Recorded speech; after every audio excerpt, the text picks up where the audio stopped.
Muy bien, comenzamos. Muchísimas gracias por la espera. Vamos a continuar ahora sí con el conversatorio. Le damos la bienvenida a Francisco Pardo, de México, Felipe Correa, Ecuador, Manuel de Rivero, de Perú, y la moderadora es Griselda Bertoni, de Argentina.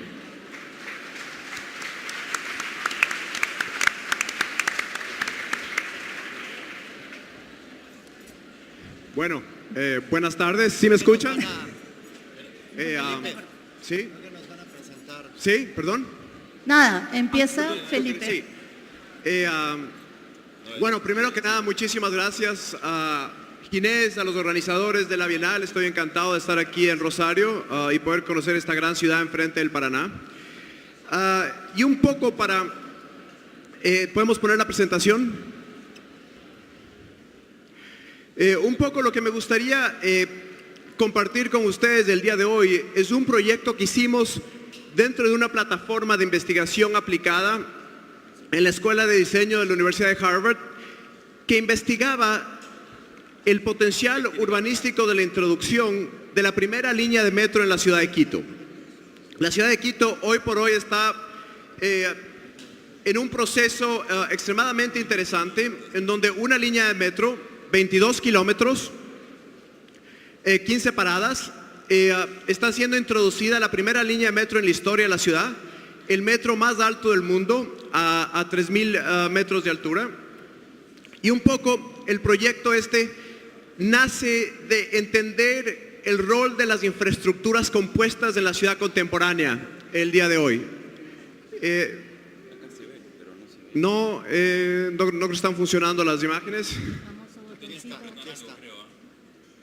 La primera, no. No. Está pasando. Se vengan para acá, Sí. ¿Y el botón que pasa de... ¿Hay algún problema con la conexión? El botón que pasa de pantalla al cañón. Acá en la computadora. El botón que pasa de la pantalla al cañón. Como buen arquitecto no puedo hablar sin imágenes, así que... Perfecto. Entonces, un poco, como les mencionaba, quería explicarles esta experiencia de una línea en los Andes, que habla sobre este tema de la introducción de la primera línea de metro en la ciudad de Quito. Pero un poco, antes de entrar en el tema del metro, me gustaría explicar un poco una serie de relaciones que deberían verse aquí, aunque veo que está un poco borrosa la pantalla, sobre cómo ha cambiado el rol del arquitecto y el rol del diseñador en general en relación a obras públicas de gran importancia en la ciudad contemporánea. Y si el movimiento moderno nos dejó la idea del arquitecto como constructor de edificios, el paisajista como diseñador de espacios públicos, el urbanista como manager de obras públicas, como administrador de obras públicas, y el ingeniero como constructor ejecutador de obras públicas, hoy en día vemos un panorama un poco distinto, donde muchas de estas disciplinas obviamente no se han disuelto, existen diferencias, pero existen diálogos en donde el paisajista tiene estrategias de colaboración mucho más interesantes con el arquitecto, donde el urbanista, el arquitecto, el paisajista trabajan a escalas más complejas, transformando hasta cierto punto lo que fueron las infraestructuras simples de mediados del siglo XX, estas grandes autopistas monofuncionales, estas grandes utilidades públicas monofuncionales, en proyectos urbanos más integrales. Y para mí este proyecto, Una línea en los Andes, trata sobre ese tema. Y un poco nace desde estos dos puntos. La idea de entender este gran proyecto de obra pública no solo como una solución a un déficit de transporte, sino también como un ejercicio para construir ciudad. Y la importancia de pensar estos dos puntos simultáneamente. El proyecto también nace de una conversación que tuvimos con el asesor principal del metro y el alcalde, en donde necesitaban desesperadamente un estudio urbano, porque los alcaldes siempre necesitan un estudio urbano para hacer cosas, y querían que se ejecute un estudio urbano muy rápido. Y un poco en ese momento yo les senté a los dos y les dije, la ciudad hoy en día va a ser la inversión de obra pública más grande de su historia. Es muy poco recomendable el hacer un estudio urbano rápido. Es más, el componente más importante de la infraestructura del metro debe ser el estudio de impacto urbanístico, porque la manera de construir el metro no es el de venderlo como un sistema de transporte solamente, pero de articularlo como la espina dorsal que puede definir la estructura urbanística de la ciudad en el siglo XXI.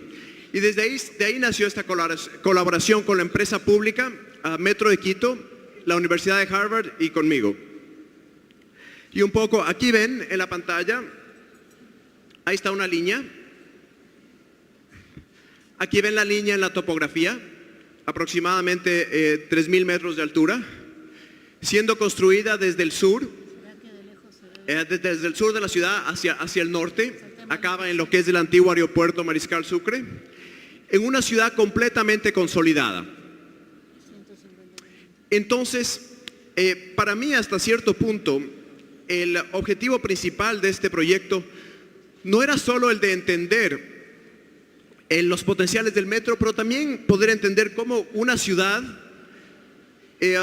fundada en el 1500 sobre los paradigmas de la ley de lo que después se volvió la ley de Indias, se volvió una ciudad de 3 millones de habitantes que ocupa el centro, lo que yo llamo el Valle Alto, la capital compacta, y unos grandes valles bajos, con una diferencia de nivel de aproximadamente 600 metros entre el valle y los valles bajos, y de aproximadamente 2.000 metros entre la cima de la montaña y el Valle Alto.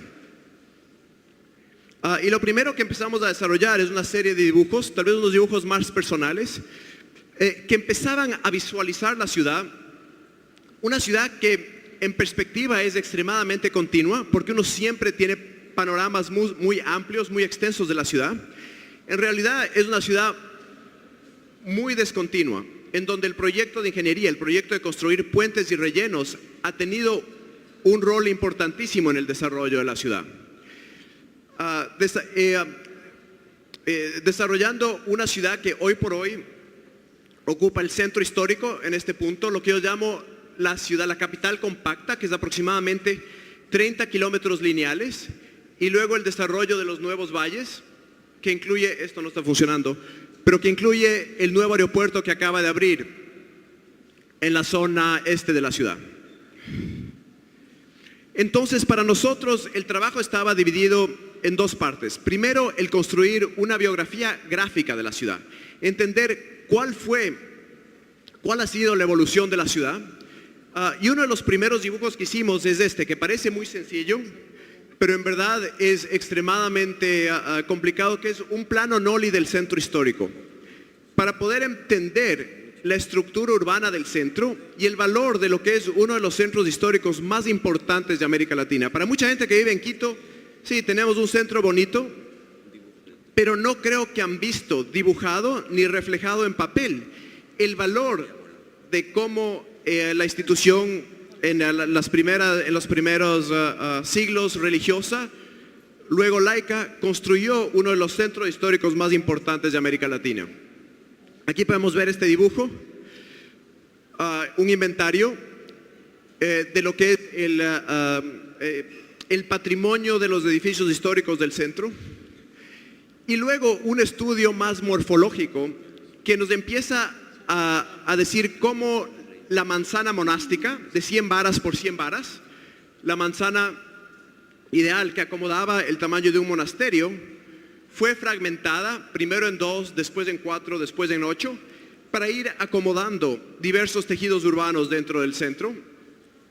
Y aquí vamos a ver también cómo la fuerza del agua fue cambiando y articulando la estructura del centro histórico, generando ciertas deformaciones en la grilla, en la cuadrícula, que muchas veces ensanchan la manzana, reducen la manzana, pero que siempre se basan en la manzana monástica de 100%. el arribo de las instituciones no religiosas, de las instituciones laicas y cómo éstas empiezan a entrar dentro del tejido de la ciudad. Y finalmente un estudio con una serie de capas que comienza con la topografía y luego la cuadrícula y va sumando una gran cantidad de capas de espacios residuales, grandes espacios públicos dentro del centro histórico, la estructura de patios,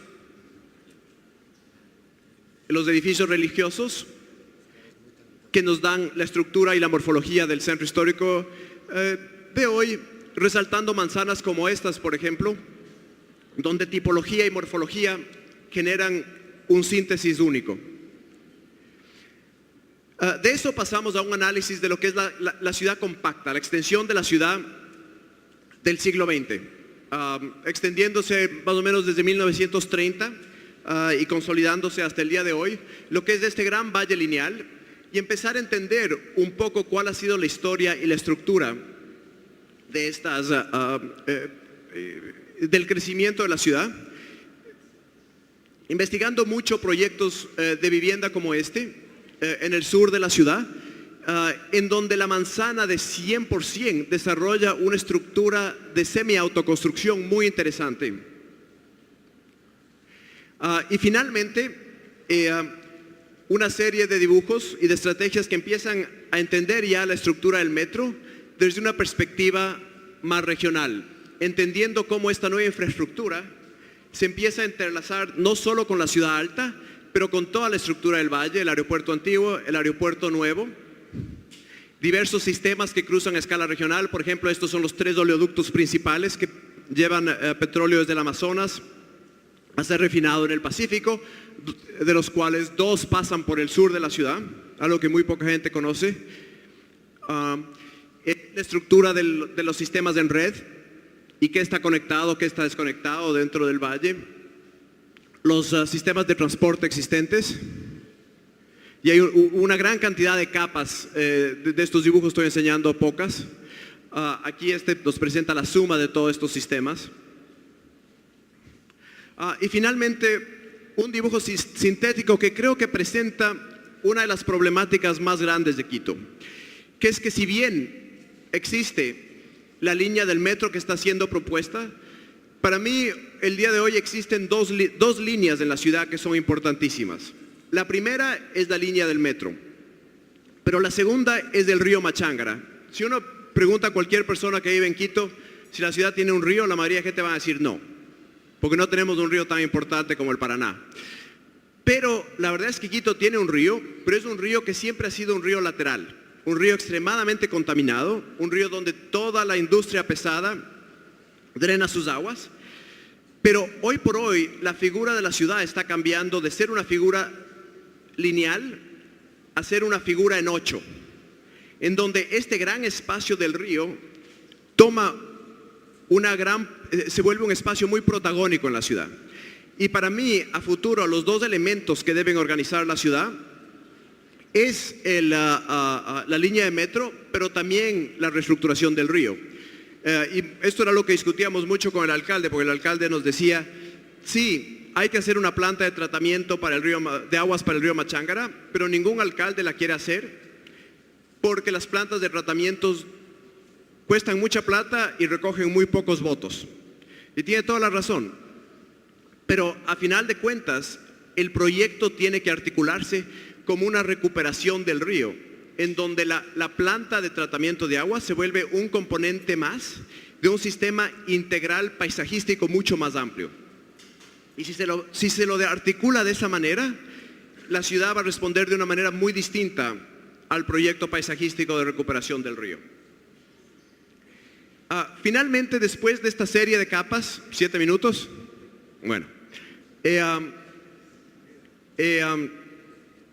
empezamos a entender un poco lo que era el rol de un metro y el contexto de un metro en una ciudad como Quito, pero también el rol de un metro en diversos contextos, del hecho de que los metros no han sido construidos de un día para otro, que son sistemas que se van agregando en el tiempo, y cuáles han sido los resultados, cuáles han sido hasta cierto punto las lecciones que se han aprendido en la historia de los metros. Y para nosotros era muy importante resaltar un elemento que estos dos proyectos hacen muy bien, que es el potencial que tienen las infraestructuras de movilidad en generar grandes espacios colectivos. Y por un lado tenemos la recuperación del río, de Burgos y Garrido, en donde un mal proyecto de infraestructura es rescatado por la intervención paisajística, donde la reorganización de una reorganización muy rápida de tráfico genera, por medio de la intervención paisajística, un excelente espacio público. Otro es el proyecto de Weissman Freddy en Seattle, en donde un gesto singular unifica 3 parcelas que estaban cortadas por medio de infraestructura pesada y le da un nuevo frente al museo y a la ciudad hacia el agua. Y para nosotros era muy importante explicarle a la ciudad que el metro tiene un potencial enorme de reestructurar una gran cantidad de espacios colectivos, de espacios públicos e incluso proyectos urbanísticos de escala intermedia de gran valor. Y dentro de eso empezamos a desarrollar una serie de estrategias para poder entender el metro desde una manera un poco más integral. Y para nosotros siempre nos parecía un error que el sistema de espacios públicos replique la línea del metro en su estructura original. Y argumentamos que tal vez la intervención urbanística más importante era la de generar una serie de anillos, 13 anillos, que siempre se conectan con el metro en 2 puntos, en 2 paradas, y estos anillos se vuelven la estructura organizativa de la ciudad, en donde se desarrollan espacios peatonales, en donde se introduce transporte de bus complementario, en donde se introducen espacios públicos, donde se introducen servicios colectivos, y así se permite que la línea tenga acceso a las zonas más altas, a las zonas aledañas más altas. Aquí vemos las diferentes capas que genera la estructura del metro, desde la más alta siendo los espacios públicos hasta la más baja, que es una gran cantidad de desagües, de desagües que tiene la ciudad por su geometría, por su forma de valle. Y aquí vemos otra vez la propuesta, en donde se ve los diferentes circuitos y cómo el metro va siendo integrado a grandes componentes de la ciudad. Por ejemplo, un elemento muy importante es la recuperación del río Machángara en el sur de la ciudad, en donde su profundidad es mínima y hoy en día son espacios que son principalmente botaderos. La ciudad le da la espalda al río, pero la articulación del metro con esos espacios puede generar grandes espacios recreativos de calidad en una zona que necesita espacios abiertos muchísimo. Otro elemento importante para nosotros era la articulación del centro histórico, cómo al introducir la nueva línea del metro se puede empezar a reorganizar las infraestructuras pesadas que hoy en día le tienen al centro histórico un poco ahogado, cómo se empieza a repensar una nueva entrada metropolitana al centro en relación a la introducción de la nueva infraestructura, cómo se pueden empezar a generar nuevas estructuras en el hipercentro y cómo estos anillos recreativos también nos permiten desarrollar conexiones en corte para poder mover gente de zonas más elevadas en la ciudad a zonas más bajas por medio de espacios abiertos. Y finalmente, el último componente del proyecto fue una serie de estrategias específicas desarrolladas ya por alumnos dentro de un taller avanzado. Por ejemplo, esta que empieza a repensar la densificación de ciertas zonas del sur, utilizando la manzana de 100%, pero pensando cómo se pueden acomodar nuevos programas y nuevos usos urbanísticos, cómo se le puede traer la manzana de 100% a un modelo urbanístico del siglo XXI. Otros proyectos que utilizan la infraestructura del metro como base para poder vender lo que se llama los derechos de aire y poder desarrollar proyectos urbanísticos que utilicen las plataformas de infraestructura del metro para reorganizar la ciudad. En este caso, el Recreo, donde se propone un gran parque comercial encima de la estación de metro, o otro proyecto que utiliza también el Recreo para repensar cómo nuevas tipologías de vivienda pueden ser introducidas por encima de la estación y al mismo tiempo conectar las zonas altas con las zonas bajas, principalmente con el río. Otro proyecto, para mí uno de los más interesantes, que es una nueva entrada metropolitana hacia el centro, pero que investiga un problema muy grande que tiene la propuesta del metro actual. La propuesta del metro actual corre a 20 metros por debajo de la tierra y el momento que llega al centro histórico, por temas de preservación histórica, baja a 50 metros. Hoy en día los metros más eficientes son los que más cerca de la superficie están. Y por temas históricos, por temas de costo, eso es un problema relativamente grave que tiene el metro que está siendo propuesto. Y para nosotros, por ejemplo, es muy interesante empezar a entender cómo se puede repensar la caja del metro de una manera más creativa, de una manera más interesante, en donde ciertos espacios públicos, ciertos espacios colectivos se pueda insertar para traer luz natural hacia las cajas, pero al mismo tiempo introducir infraestructuras públicas que den valor a las estaciones y que ocupen esos espacios. Finalmente, para acabar en los próximos 2 o 3 minutos, un poco lo que este dibujo sintetiza son una serie de intervenciones, es una vista de gusano, es una vista de la ciudad desde abajo, y un poco lo que sintetiza son una serie de proyectos urbanos que al utilizar el metro como espina dorsal empiezan a generar una nueva visión urbanística para la ciudad, pero no una visión urbanística de un plan, de un master plan, de un plan piloto, sino una visión en donde proyectos de pequeña escala pueden ir generando una visión más grande. El proyecto fue presentado en Quito a la alcaldía, pero también fue documentado en un libro que se llama Una línea en los Andes.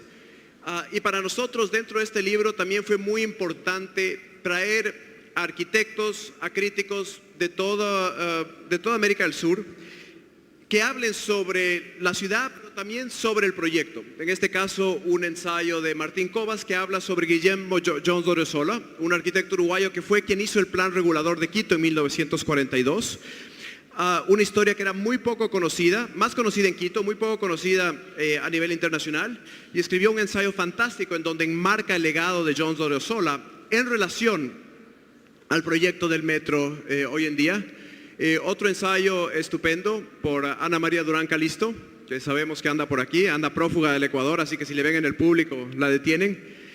Un proyecto excepcional en donde argumenta cómo las ciudades que han tenido una visión política y una visión de diseño, que cuando éstas se alinean, los proyectos tienen mucho mayor chance de sobrevivir. Y analiza una gran cantidad de proyectos desde Caracas, Medellín, Sao Paulo, argumentando que para que el proyecto del metro pueda ser importante, tiene que ser un proyecto donde los intereses de diseño y los intereses de políticos estén alineados.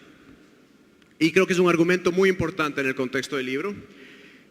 Aquí vemos el libro, una exhibición que se hizo del trabajo. El trabajo fue presentado a la ciudad. Fue muy bien recibido por el alcalde anterior. Seguíamos conversando, pero el alcalde anterior tuvo la mala suerte de no ser reelegido por una gran cantidad de razones. Y hoy en día creo que el proyecto del metro es un proyecto muy interesante, porque vamos a ver si sobrevive como proyecto infraestructural o como proyecto urbanístico, o si muere como proyecto político. Y creo que todavía no está decidido qué es lo que va a pasar, pero esperamos que sea lo primero. Muchísimas gracias.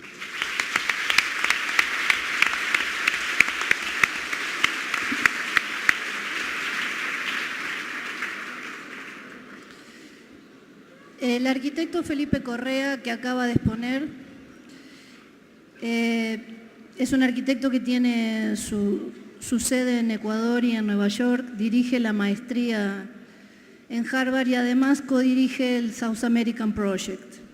Además tiene un estudio junto a Anthony Asiabati que se llama Somatic Collaborative. ahora el arquitecto mexicano Francisco Pardo, que tiene su estudio radicado en la Ciudad de México, el estudio AT103 desde el año 2000 junto a Julio Amezcua, les va a presentar parte de su obra, lo que él ha traído para exponerle a los demás. Es un arquitecto que por su obra arquitectónica ha recibido una importante cantidad de premios de distinta procedencia, tanto de su propio país como del extranjero. Francisco va ahora. Gracias. Voy a poner aquí mi timer. Hola, ¿qué tal? Primero que nada quiero agradecer estar aquí en Rosario por segunda vez. Me parece una ciudad increíble. Todas las ciudades de Argentina siempre son interesantes visitar. He estado en Córdoba, en Buenos Aires, en Rosario, me faltan algunas que supongo que también son bastante interesantes. Yo les voy a presentar 4 proyectos, 2 privados y 2 públicos. Me parece que es importante comparar estos dos porque a veces los públicos son más privados y los privados son más públicos. Ese era el despacho. Esta es la Ciudad de México, una ciudad que para mí es una de las ciudades más interesantes para hacer arquitectura. Es una ciudad muy compleja, tiene distintas lecturas. A mí me interesan algunas ciertas lecturas como el tema de los bordes, pero sobre todo cómo, por ejemplo aquí, cómo termina la ciudad, cómo la infraestructura empieza a funcionar con este lago que existía antes en el Gran Valle de Tenochtitlán, y cómo la gente utiliza el espacio público contra el espacio que es el espacio construido, que a veces está más vacío que el espacio público. Y entonces uno de nuestros cuestionamientos es qué hacer con esos espacios vacíos dentro de la ciudad. Es una ciudad que tiene prácticamente 3 capas. Una que está abajo de esta plaza, que es la ciudad azteca, el templo mayor de Tenochtitlán, prehispánico. Después tienes una capa de una ciudad colonial, una ciudad construida durante 300, 400 años, y después tienes una ciudad moderna que se pone encima y que se convierte hoy en la ciudad contemporánea, la ciudad que vivimos los mexicanos y que se empieza y sigue construyéndose en capas. Hemos hecho muchos ejercicios de estas capas en una ciudad como la Ciudad de México y sobre todo en un país como México y la mayoría de los países latinoamericanos. Decir una frase así es muy complicada porque la gente no quiere menos, la gente quiere más con menos. Más con menos para nosotros significa cambiar un poquito ese discurso y decir qué podemos hacer con menos presupuesto y darle más a la gente, darle mejores espacios, mejores y mejor calidad de vida. Esta es una investigación que hicimos recientemente sobre un proyecto que ganó el primer lugar en la Bienal de Quito. Es un edificio de vivienda que ahorita se los voy a mostrar y de ahí, de ese premio, nos pusimos a imaginar cómo sería seguir trabajando en un proyecto. Entonces decidimos hacer una publicación sobre cómo vive la gente en ese espacio y algunas fotos de la condición mexicana de los materiales y de cómo las ciudades se están transformando y se están convirtiendo en esta ciudad genérica de bloc gris que eventualmente la gente le empieza a modificar y se empieza a hacer ya no un tema de no me alcanza o no tengo dinero, sino ya en un tema estético, en un tema donde por un movimiento de una persona los vecinos empiezan a copiar ciertos elementos como esta balaustrada hecha de bloc, que me parece interesante, y la personalización de estas. El bloc es un material que nos interesa. Ayer Gaby habló de esto, no voy a meterme mucho. Creo que tenemos una similitud ahí en cómo lo entendemos, pero puede ser este material que vemos por toda la periferia mexicana y que estamos viendo cómo se construye el país. Y luego vienen las personalizaciones y demás. Bueno, aquí con el bloque hacen ventanas redondas, algunos gestos geométricos ahí complicados. 2 elementos iguales que empiezan a transformarse, depende del gusto de cada familia, y empiezan a crecer vertical, que esta es una parte que nos interesa mucho, cómo crecen estos bloques verticales según cada familia. Entonces, si decimos que la forma sigue la estrategia, que es donde nuestro estudio se pone y se planta en esta idea, que la forma tiene una consecuencia siempre basada en una estrategia, podemos decir que los proyectos en nuestro estudio siempre buscan una idea diferente basado en esa estrategia. Esta es la manera en que se construyen estas casas o estas viviendas. La familia principal vive abajo, después algún hijo se casa, vive arriba, el siguiente se casa, vive arriba, y se va construyendo este sueño de vivir y de estar en un pedazo de tierra en el territorio. Y este es el proyecto que les menciono dentro de la Ciudad de México, que es un proyecto que está dentro de un predio que había un edificio previo que se cayó en el terremoto del 85, en una zona muy complicada, una zona de las más complicadas en la ciudad, que es prácticamente agua y si le sumas el sismo se convierte en un tema complejo. Voy a pasar estas rápido, que son algunos diagramas del libro que publicamos hace menos de un año, y hablar un poquito de cómo entendimos este proyecto como una oportunidad para hacer un edificio que costara muy poco y que pudiera tener un valor agregado que pudiera ser el espacio. Entonces, vamos a saltar un poquito esto para no... Este es el predio, es un predio complicado de 50 metros de profundo por 14 metros de ancho y con un edificio muy alto hacia el sur que nos tapaba toda la buena iluminación. Lo que normalmente se hace es hacer una masa que te permite la ciudad y tienes un 30% libre, pero daba una condición muy rara donde departamentos una diferencia económica donde los departamentos de enfrente iban a ser caros y con mala calidad por el ruido en la calle, y los departamentos de atrás iban a ser más económicos con mejor calidad. Y entonces la estrategia fue partir este bloque en 6 torres muy delgadas de 380 metros y poder así generar mucho más fachada para tener ventilaciones e iluminación cruzada. Prácticamente se sienten como puentes. Y eliminar, obviamente este es un proyecto de desarrollo inmobiliario, lo cual hay que trabajar con un margen muy pequeño. El margen es, el desarrollador quiere ganar dinero, lo cual es legítimo, y el arquitecto tiene que trabajar con eso para poder hacer un proyecto de arquitectura que le dé. Entonces, al quitar, por ejemplo, al poner solo dos circulaciones horizontales, nos permitía darle mucho más metros cuadrados al desarrollador para vender. El proyecto se dividió en 60 módulos de 38 metros cuadrados, que es prácticamente el mínimo de vivienda que se permite en el Distrito Federal, de vivienda popular, y con eso pudimos hacer un edificio que fuera modulable, que durante la obra se pudiera reconfigurar. Podías comprar 1, 2, 3 o 4 módulos durante la obra. Entonces, la estructura es la misma y el uso es un plug and play, de alguna manera.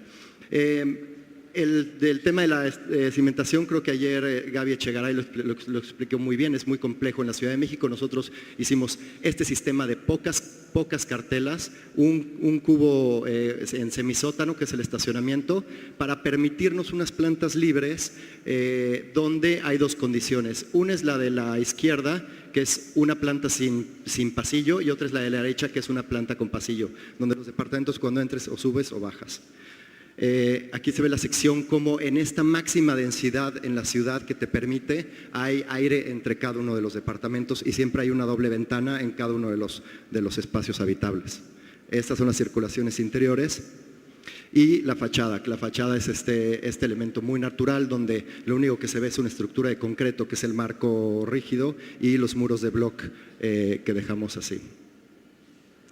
Esta es la condición del edificio. Como nos gustaba respetar esta idea del material como es, tratar de ahorrar dinero, como incrementamos un 300% las fachadas, el cliente nos dijo que no le alcanzaba, entonces lo que hicimos fue pedirle al cliente que le quitara todos los acabados al edificio. Al principio fue complicado porque los desarrolladores venden por medio de fachadas y la gente a un nivel aspiracional quiere esas fachadas pintadas y demás. Para nosotros era más importante el espacio interior y creemos que el poder tener un espacio habitable era una ganancia. Al fin y al cabo la gente vive adentro de los espacios, no en las fachadas. Y bueno, estos son el resultado de los elementos. Por ejemplo, este departamento que se conecta en vertical O los pasillos que siempre tienes estos bloques que se van repitiendo entre bloque sólido de vivienda y luz translúcida. Entonces de día tienes luz natural, no necesitas prender las luces, y de noche la luz que se prende en el pasillo te funciona para iluminar un poco los espacios. Entonces no necesitas prender la luz en la noche para caminar dentro de tu espacio y moverte. Estos son ejemplos de los espacios interiores, siempre con doble luz de los dos lados, ventilación natural, etcétera. Para nosotros eso es donde está el valor agregado en la arquitectura, donde podemos hacer estos espacios que no necesiten aire acondicionado o calefacción y que podamos tener una mejor calidad de vida, sobre todo en una ciudad como la Ciudad de México, que el clima es bastante estable. Y esta es la investigación que hicimos después, posterior al edificio construido, posterior a la Bienal de Quito, donde analizamos quién habita. Casi no se ve nada, pero son personajes y son quiénes son y quién vive, cómo viven, y poder entender cada espacio con una fotógrafa, con Anna Hopp, que es una muy buena fotógrafa de perfil, no de arquitectura, entender que podemos tomar la misma foto de cada uno de los espacios, de los 60 espacios, y repetirla y poder ver las diferencias de cómo la gente habita, cómo la gente va transformando los espacios habitables.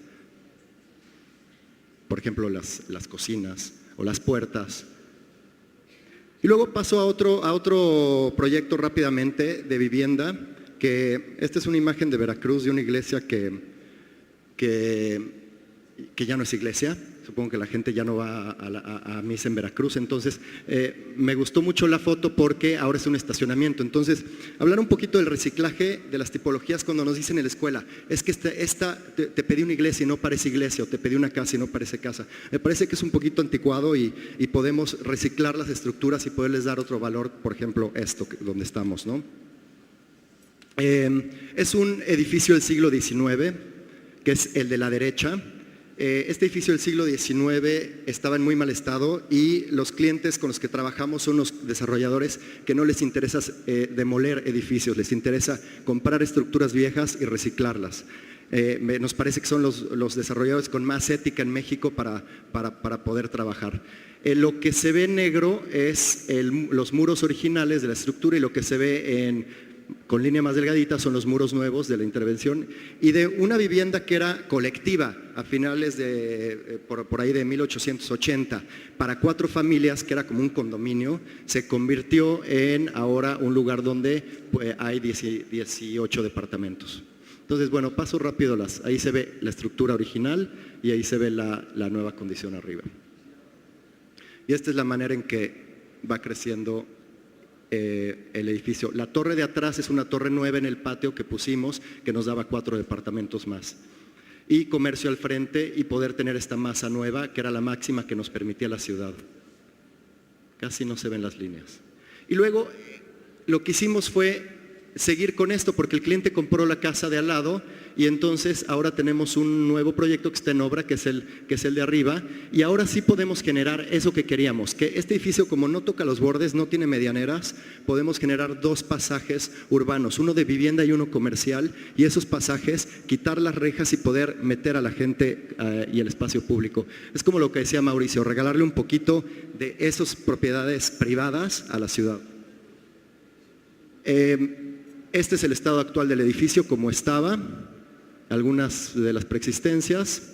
El corte que hicimos atrás, donde la casa ya estaba en muy mal estado, este corte lo dejamos. La torre nueva, vea este corte, como si fuera un corte de es la fachada como queda, y los espacios interiores, cómo se respeta lo que había y se van cambiando algunas de las cosas para eficientar la vida contemporánea. Estos son los departamentos nuevos que están en la parte de arriba.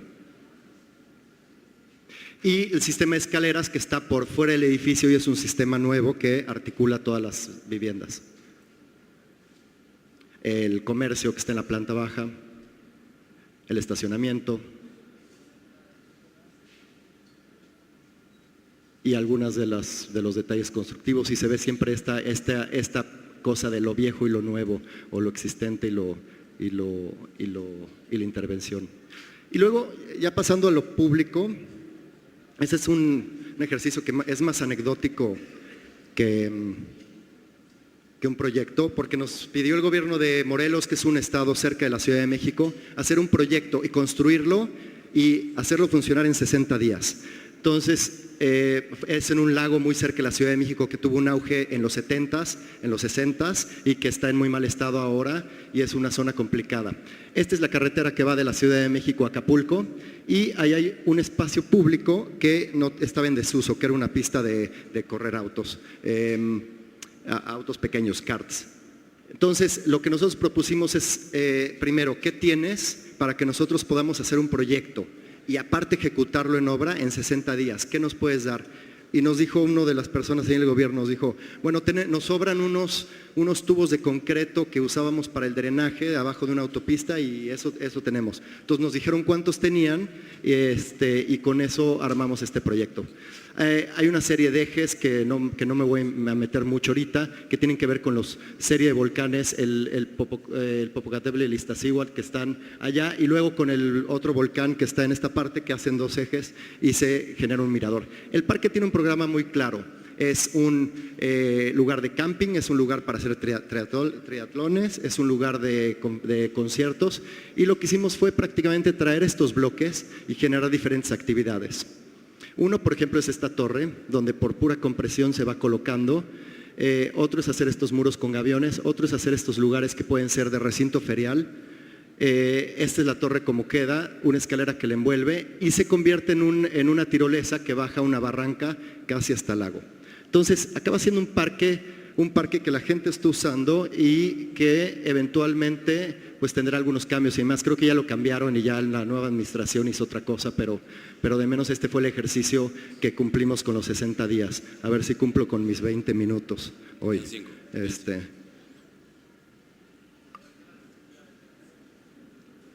Esa es, por ejemplo, una vista aérea. Esta es una vista de un concierto de Plácido Domingo en esa plaza donde estaba la pista de karts. Y esta es la pendiente donde están las piezas estas. Entonces, mucha gente va a hacer camping ahí y a los diferentes eventos deportivos que hay. Y me paso un proyecto rápido nada más para cerrar y está interesante que tenga que ver con el metro que presentaste, Felipe. Me parece, ese es un proyecto que estamos trabajando ahorita con el metro de la Ciudad de México. Estamos hablando de un tema de movilidad muy importante. No me voy a meter mucho porque todavía es un proyecto que está medio en secreto y le estoy pasando aquí información casi confidencial, pero esta es la idea. Y es la idea, yo creo que de cualquier ciudad coherente. El Metro de México mueve prácticamente entre 5 y 6 millones de personas al día. Entonces, sí tenemos un tema que trabajar ahí porque todavía falta mucho más movilidad colectiva.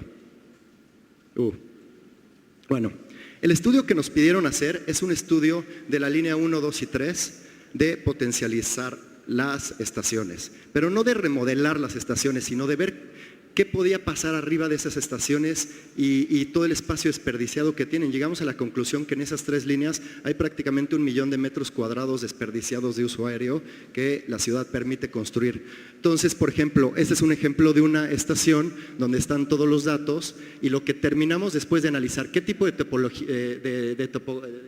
tipología puede haber, qué tipo de planta, qué tipo de desplante, dónde poner una estructura, terminamos con un número que es de metros cuadrados. Aquí caben 2,000 metros cuadrados. ¿Qué puede ser? Vivienda, por ejemplo, vivienda en renta. Entonces, una alianza entre el privado y el público, donde se puede invertir dinero a largo plazo, una concesión y hacer un edificio sobre estos huecos de la ciudad.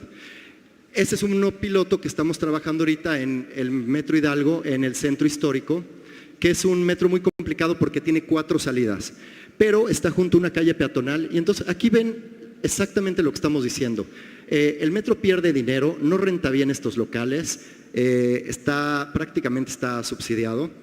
Y aquí ven como un piso es el metro y luego estos edificios nunca llegaron a cerrar el bloque o la manzana porque el metro no sabe qué hacer allá arriba. Lo que estamos trabajando ahorita es en proyectos en estas 4 esquinas o 4 puntos como infield o como situaciones puntuales que generan diferentes cosas. Un proyecto acá, cultural, que tiene que ver con la biblioteca, que era una iglesia y ahora es una biblioteca, hablando de reciclar. 2 proyectos comerciales y un proyecto de vivienda. Proyecto de vivienda que puede ser un proyecto de vivienda en renta para el Instituto de la Vivienda en México. Así queda, se unen por medio de, por abajo, subterráneos, y por arriba, las 4 son entradas al metro a nivel calle. Y lo que pasa al final es que esta calle que es peatonal, me queda un minuto, esta calle que es peatonal, es que si no me apagan el micrófono, queda suspendido este edificio que se une a la biblioteca y es un edificio cultural con esta plaza que libera prácticamente la planta.